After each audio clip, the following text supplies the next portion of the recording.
Enterprise Management 360. So I'm here now with Julian from Auth0. Thanks so much for joining me today. Would you mind just giving me first a little background on Auth0?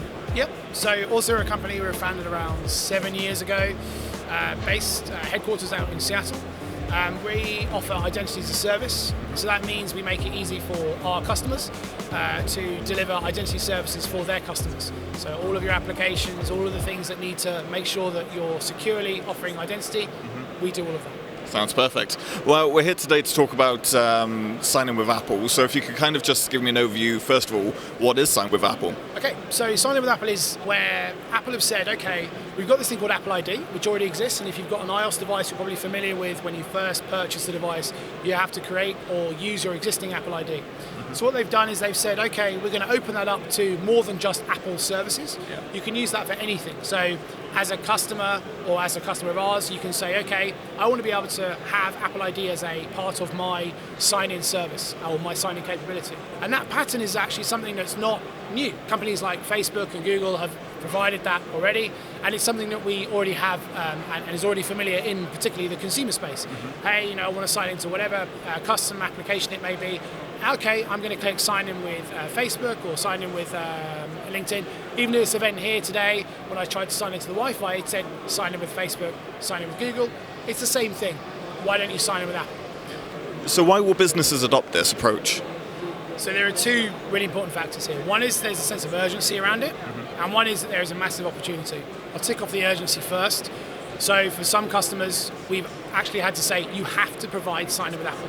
And the reason being that if, and this is relative to Apple's kind of legislation as it were, if you're already providing only, or exclusively I should say, Facebook or Google or whatever federated identity today, and you don't provide your own identity service, you must offer sign-in with Apple.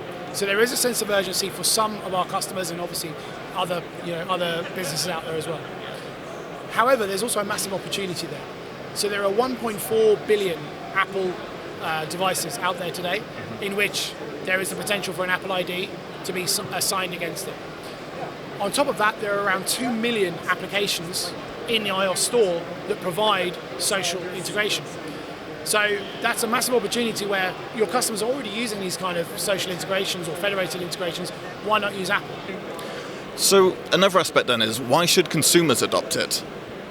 Now, if I then put it from a perspective of why my consumers should worry about that or think, hey, why should I use sign-in with Apple over the other services? This is where there is a real leapfrog, in my opinion, of how Apple have played their identity service.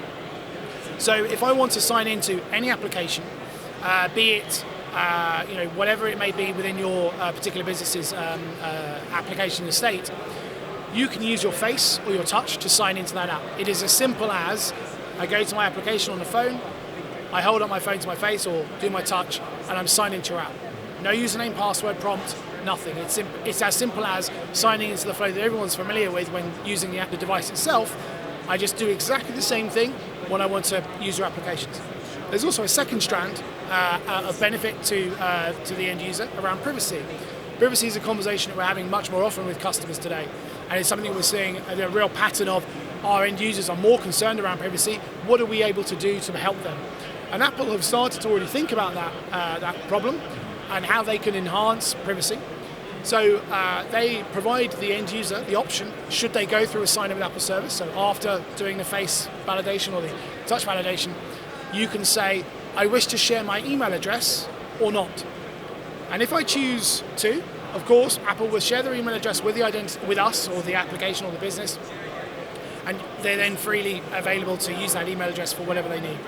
If they choose against, Apple will obfuscate that email address, and contacting that customer is very much restricted. And also, there's no way that you can actually make an identification against that customer unless you prompt that customer to make a consequent link later down the line, and that's something that we're able to actually do within our space.